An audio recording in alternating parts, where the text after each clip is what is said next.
सो दोस्तों, एक और मंगलवार और मैं आपके सामने अंडरवर्ल्ड का वो किस्सा जो हमने पिछले मंगलवार को शुरू किया था, समद खान की कहानी, और जहाँ से शुरू होती थी अंडरवर्ल्ड में गैंगवार की कहानी, उसको आज आगे लेके चलेंगे। लेकिन उसके पहले मैं एक छोटी सी एक अनाउंसमेंट आपकी जानकारी के लिए करनी चाहता हूँ।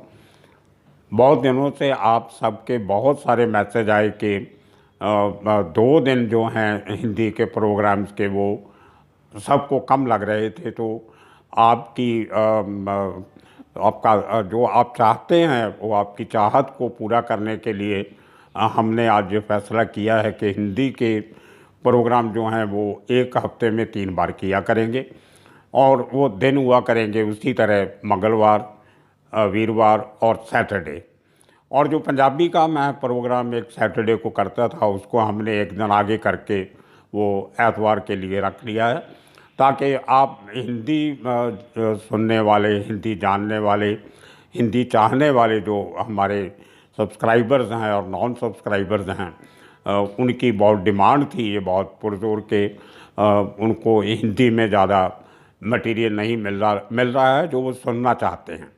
और साथ में एक ये सबकी रिक्वेस्ट थी कि जो हमने पंजाबी में प्रोग्राम किए थे, अमरजीत सिंह सामरा, राजकुमार जानी और ऐसे और लोगों के ऊपर, वो उनका कहना था, बहुत सारे रिटर्न मैसेज मेरे पास आए हैं मेरे मोबाइल पे, यूट्यूब पे, कि उनको भी हिंदी में सुनाया जाए।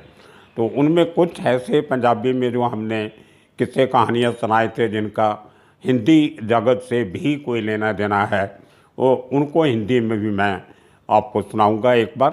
और वो जो हिंदी के प्रोग्राम जो नए पंजाबी वाले जो हिंदी में सुनाए जाएंगे, वो आपको शनिवार को सुनने को मिलेंगे।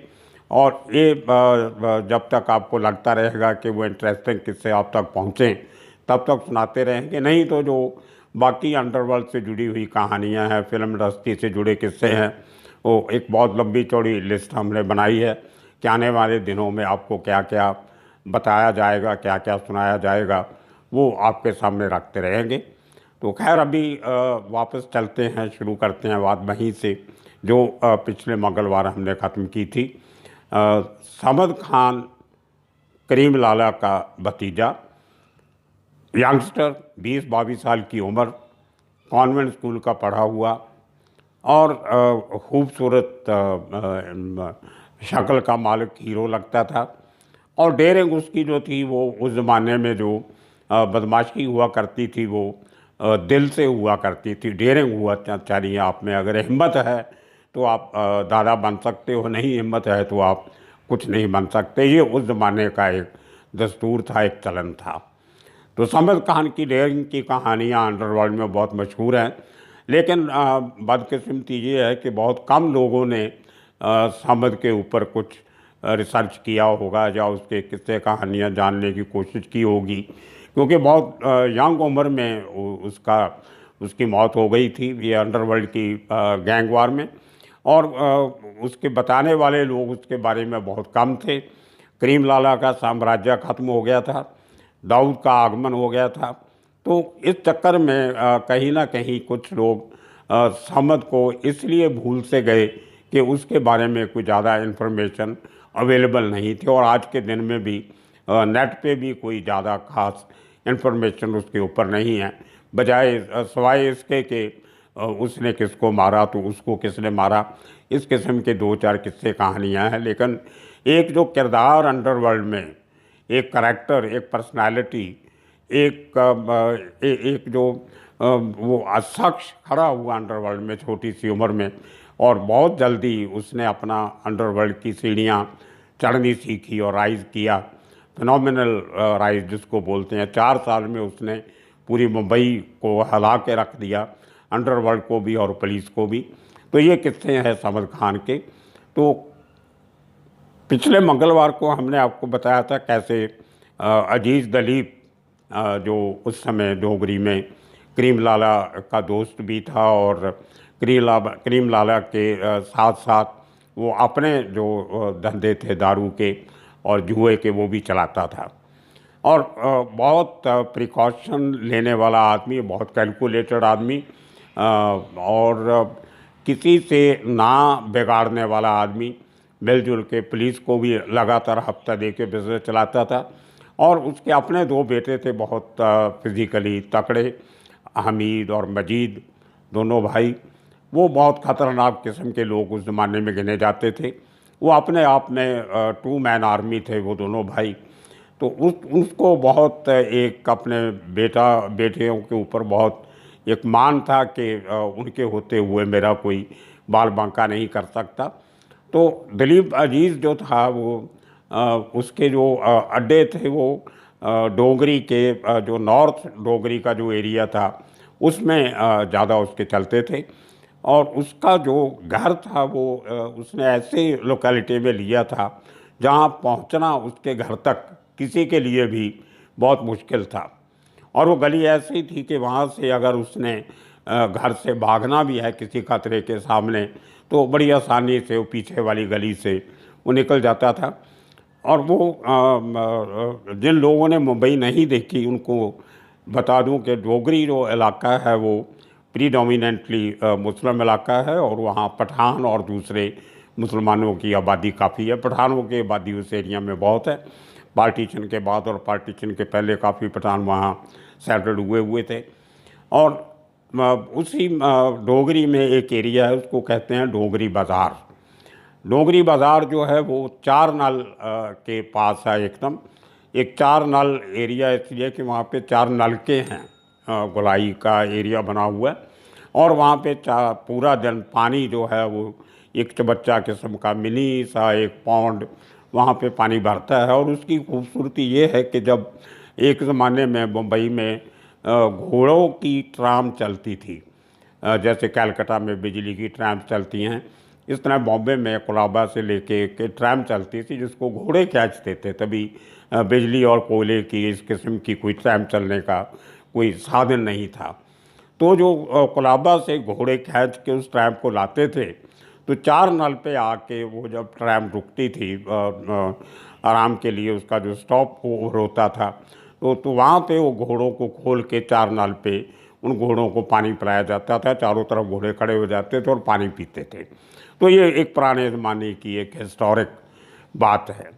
तो उसी चार नाल से साथ में थोड़ा लेफ्ट में जाके राइट में एक छोटी सी गली थी जिसका नाम था चिंदी गली। और चिंदी जो है महाराष्ट्र में मराठी में कपड़े के एक छोटे से टुकड़े को बोलते हैं, अंग्रेज़ी में जिसको कट पीस बोल देते हैं। तो बड़ी दुकानों पे जो थान से लोग कपड़ा बेचते थे उसमें से कोई 1 मीटर 1.5 मीटर 2 मीटर कपड़ा बचा तो उनसे होलसेल वालों से वो कपड़ा छोटे व्यापारी ला के तो मेहता मार्केट से या दूसरी मार्केट से तो वो चिंदी गली में वो छोटे छोटे हाथ गाड़ियों पे वो कपड़े के पीस जो थे छोटे छोटे वो बेचते थे। इसलिए उस गली का नाम चिंदी गली पड़ गया। तो चिंदी गली के एक घर में एक बिल्डिंग में सेकंड फ्लोर पे दिलीप अजीज़ का घर था। और क्योंकि वो कंजस्टेड गलियां थी तो जो उस गली में 2 या 3 लोगों के पास अपनी गाड़ी थी, कार थी। उनमें से दिलीप अजीज़ एक था। तो वो गली के बाहर कॉर्नर पे गाड़ी अपनी खड़ी करके तो वहाँ से पैदल उसको अपने घर जाना पड़ता था। ये एक मुंबई की मजबूरी भी है कि तंग गलियों में गाड़ियाँ खड़ी करने की जगह नहीं होती। तो वो एक वल्नरेबल एरिया था, एक खतरे से भरा हुआ एरिया, बस उतना ही था जहाँ से वो गाड़ी से उतर के अपने घर के दरवाजे तक जो पैदल जाता था तो वो एक ख़तरनाक समय था, एक वक्त था जो उसको उसकी जान का दुश्मन बनाया एक दिन। और उसी गली के मोड़ पे उसको एक दिन समद खान ने घेरा। पिछले कड़ी में हमने आपको सुनाया था कि कैसे नारीमन पॉइंट की एक बार में सोनिया महल में डांस बार में समद खान का और दिलीप अजीज़ के बेटों का झगड़ा हुआ। उसके बाद हमने आपको बताया कि कैसे करीम लाला के ऑफिस के ऊपर फर्स्ट फ्लोर पे एक मीटिंग हुई जिसमें हाजी मस्तान, दाऊद भाई, दाऊद इब्राहिम और उसके भाई और ये एक तरफ, करीम लाला एक तरफ और दिलीप अजीज़ और उसके बेटे एक तरफ। और वो समझौता हमने आपको बताया कि कैसे हुआ। और सब लोग खुश थे कि इस बातचीत के बाद अब बच्चे लोगों की जो दुश्मनी है वो ख़त्म हो गई है। तो सब बड़े आराम से फुर्सत से घूमने फिरने लगे। किसी को ये मालूम नहीं था कि ये ट्रूस जो है, ये एक शांति का जो एक लड़ाई ना करने का एक युद्ध विराम जो है, एक पीस है, वो 24 घंटे भी नहीं चलेगी। उसके अगले ही दिन इस मीटिंग के बाद अगले दिन रात को फिर सब यंगस्टर जो थे, समद खान, उसके दोस्त, बाकी पठान लोग, ये सब फिर वहीं नारीमन पॉइंट बार में गए, सोनिया महल में। वहाँ पर रोज़ की तरह डांस करने वाली लड़कियों के ऊपर नोट उछालने लगे।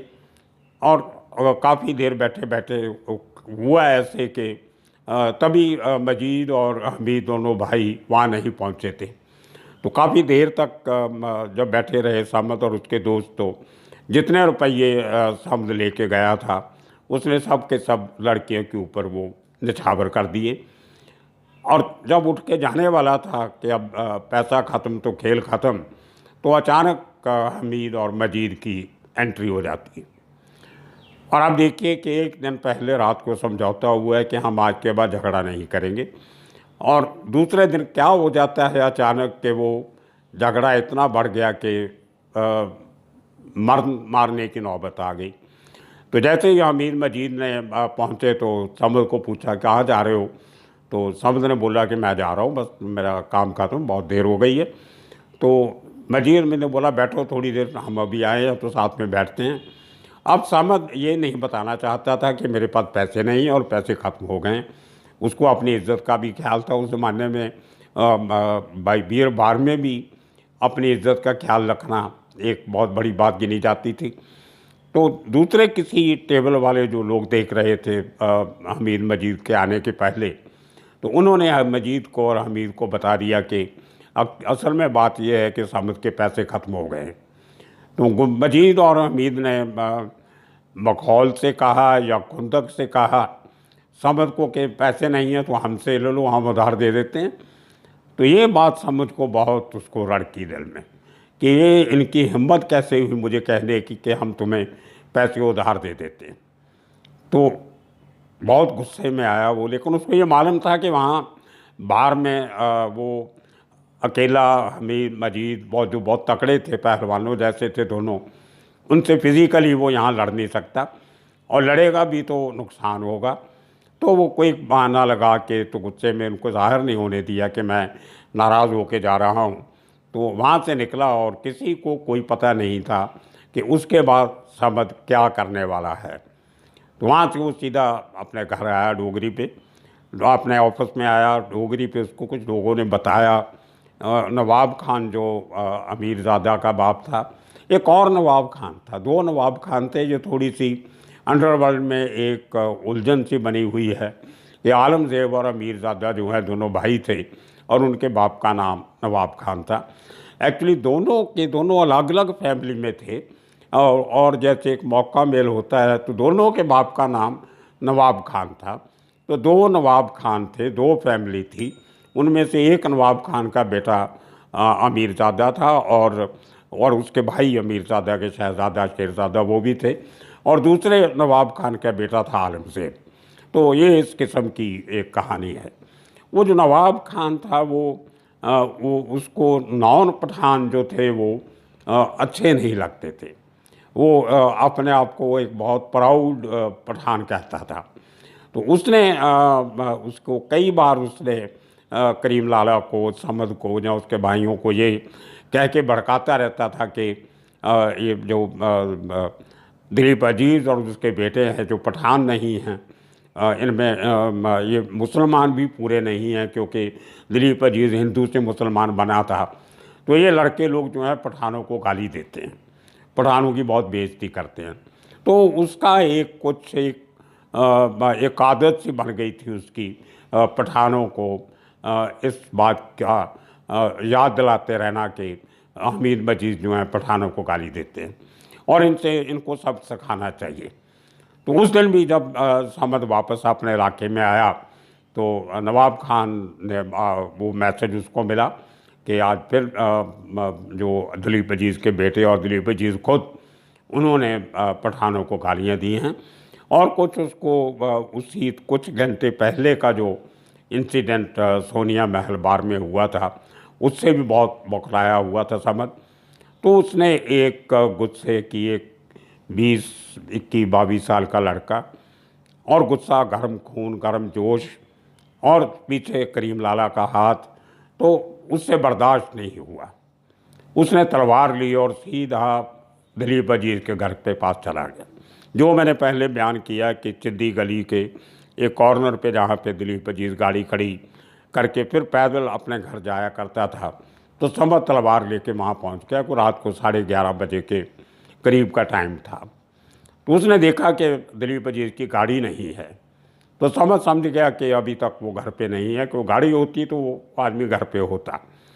तो कुछ दोस्त वहाँ पे समझ के उस इलाके के रहने वाले थे, सब एक दूसरे को जानते थे बहुत। तो 2-4 लड़के और भी इकट्ठे हो गए समझ के साथ। पूछा उसको कि क्या भाई आज तलवार लेके घूम रहे हो? बोलते नहीं कुछ नहीं, ऐसे ही रात को अकेला निकला था तो चलो सोचा कि एक हथियार साथ में रख लूँ, लेकिन किसी को ये मालूम नहीं था कि क्या होने वाला है। तो अचानक उन्होंने देखा कि रात के 11:30 बजे दिलीप अजीज़ अपनी फैमिली के साथ, जिसमें उसकी बीवी, उसकी बेटियां और छोटे बच्चे कुछ साथ में औरतें थीं, तो वो मालूम पड़ा कि वो मेरीन ड्राइव पे अपनी फैमिली को एक लॉन्ग ड्राइव पे लेके गया था खाना वाना खा के। और जब वापस आया तो सामने समद खान खड़ा है, हाथ में तलवार। उसने उसको बात किया कि समझ क्या बात है, तुम मेरे इलाके में, मेरी गली में, मेरे घर के बाहर ये तलवार लेके क्यों घूम रहे हो?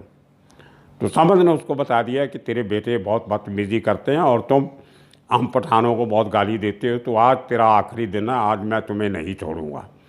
तो दिलीप अजीज़ ने समद खान को बहुत समझाने की कोशिश की कि देखो मैं उम्र में तुमसे बहुत बड़ा हूँ, तो ये गाली गलौज मुझे भी अच्छा नहीं लगता। मैं तुम्हारे बाप का भी दोस्त हूँ और करीम लाला का भी दोस्त हूँ, तो उनसे बात करते हैं कल बैठ के। जो कोई गिला शिकवा भी है, हम कल भी मिले थे तो कल फिर मिल लेंगे। तो ये लड़ाई झगड़ा नहीं होना चाहिए, तो हम मिल के बात करेंगे। लेकिन समद को ये बात मंजूर नहीं थी। वो तो गुस्से से आया था, उसको अपनी बेइज्जती थी। उसके पहले भी ये हरकतें हो चुकी थी, जो को पहला मौका नहीं था कि अजीज़ के और उसके बेटों ने पठानों को गालियाँ नहीं दी हों। तो ये एक जो दिल में गुस्सा भरा हुआ, तो समद ने अपनी तलवार जो थी वो निकाल ली और उसको थ्रेटनिंग अंदाज से के बाद अब तुम्हारा आखिरी समय आ गया है, जिसको याद करना है याद कर लो। तो तभी दिलीप अजीज़ और उसकी जो लेडी साथ में थी, उन्होंने फिर माफ़ी मांगी, हाथ पैर जोड़े कि समझ ऐसा मत करो, ये अपना गुस्सा छोड़ो और करो। और जो चश्मदीद गवाह उस समय कुछ थे वहाँ पे, उनसे मैंने उनमें से 2-3 लोगों से पिछले दिनों में मैंने बात की। तो वो गली पे जो शाम को बैठे रहते थे, उनमें कुछ लोग करीम लाला के करीबी हैं जिनको मैं जानता हूँ, कुछ दिलीप अजीज़ के चाहने वाले, और कुछ इंडिपेंडेंट लोग जो वहाँ पे आज भी बिजनेस करते हैं, मैं उनको जानता हूँ। तो वो लोग दूर खड़े सब देख रहे थे, नज़दीक आके किसी का इंटरवीन करने की हिम्मत नहीं हुई किसी की। तो उनका कहना है कि एक बार समद ने भी सोचा कि चलो ये आदमी है तो औरतें हैं साथ में, उन्होंने माफ़ी मांग ली है तो माफ़ कर देना चाहिए। तो वो जाने लगा, तो अचानक एक आवाज़ आई, कहाँ से आई किसी को मालूम नहीं, कि ये कैसा पठान का बच्चा है जिसको ये मालूम नहीं कि अगर तलवार एक बार म्यान से बाहर आ जाए तो बिना खून लिए उसको म्यान में नहीं डालना चाहिए। तो ये एक आवाज़, ये कोई बनी कोई कड़ी कड़ाई कोई बात है या बाद में एक बना ली किस लोगों ने बात। लेकिन सच्चाई ये है कि उसके बाद समद खान ने ना आगे देखा ना पीछे देखा, तलवार तो हाथ में थी और उससे एक बार किया उसके गर्दन पे और उसको वहीं पे ढेर कर दिया। ये अंडरवर्ल्ड का पहला वो अटैक था, वो मर्डर अटैम्प्ट थी, जो एक बिजी एरिया के एक मोड़ पे, चौराहे पे खड़े होके दर्जनों लोगों के सामने अकेले समद खान ने उस इलाके के सबसे बड़े आदमी जिसके 2 जवान बेटे जिनसे पूरा इलाका डरता था, उसकी गर्दन उसने चीर कर तलवार के बार से गर्दन उसकी काट दी। और उसके बाद उसने कुछ पटाखे साथ में मेरे दोस्तों ने बताया कि समझ लेके गया था, और उसके जब वो गिरा तो खून उसका गर्दन से चल रहा था, तो समझ ने एक बड़ा पटाखा रख के वो चलाया, और वो जो पटाखा इतनी ज़ोर से उसकी आवाज़ आई, जैसे ऐसे लगता था जैसे कोई हैंड ग्रेनेड या क्रूड बॉम्ब जैसे चलता है। तो वो देख के लोगों के एकदम इकट्ठे हो गए कि जब इस टाइम पे रात को इतनी बड़ी पटाखे की आवाज़ कैसे आई। तो वो भीड़ इकट्ठी होने शुरू हो गई। तो समद वहाँ से निकल गया अपनी तलवार हाथ में लेके। इसके पहले कि भीड़ ज़्यादा इकट्ठी होती और कोई समद को रोकने की कोशिश करता, किसी की हिम्मत नहीं थी रोकने की, ना ही किसी ने कोशिश की, तो समद वहाँ से निकल गया। और उसके बाद कुछ लोगों ने उसको टैक्सी में डाला, हॉस्पिटल लेके गए, जे हॉस्पिटल, लेकिन हॉस्पिटल पहुंच के उसकी दिलीप अजीज़ की मौत हो गई। ये अंडरवर्ल्ड का पहला एक बहुत ख़तरनाक भयानक किस्म का एक मर्डर था, जो लोगों के सामने किया गया, रोड के ऊपर किया गया। और उसने उस कत्ल ने समद खान का नाम एक बहुत के नाम की एक दहशत जो थी, और उस इलाके में नहीं बल्कि पूरे मुंबई के अंडरवर्ल्ड के हलकों में भी समद की दहशत का वो एक नया एक रूप लोगों को देखने को मिला। और उसका असर ये हुआ कि उस दिन के बाद दाऊद भाई, हमीद मजीद और जो लोग समद के साथ रहते थे, आलमज़ेब, मीरज़ादा, इस किस्म के लोग, ये सब लोग समद से उसके बाद डरने लगे। एक डर जो समद के नाम से पैदा हुआ, जो बाद में 5-6 साल समद ने जो डिफरेंट क्राइम में जो उसकी इन्वॉल्वमेंट रही, वो सब एक से बढ़कर एक ख़तरों से खेलने वाले सब किस्से थे। और वो किस्से समद खान की ज़िंदगी के साथ कैसे जुड़े, ये बहुत इंटरेस्टिंग किस्सा है। और क्योंकि समद की कहानी पूरी हुए बिना दाऊद इब्राहिम की कहानी शुरू नहीं होती है।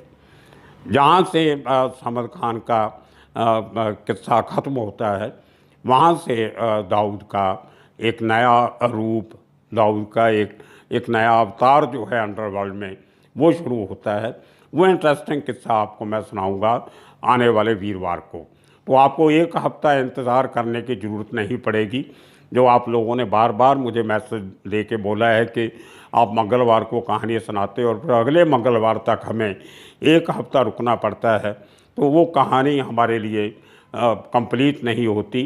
वो उत्सुकता और उसकी जो इम्पोर्टेंस है वो कहीं ना कहीं थोड़ी मार खा जाती है।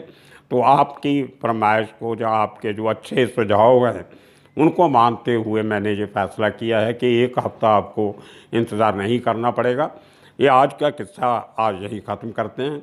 इसके आगे इस कत्ल से अंडरवर्ल्ड पे क्या असर हुआ और दाऊद के साथ ज़िंदगी में क्या एक मोड़ आया, और वो दाऊद जो एक अपने इलाके का एक बदमाश गिना जाता था, वो अंडरवर्ल्ड सरगना बनने की शुरुआत कैसे हुई, उसके पीछे जो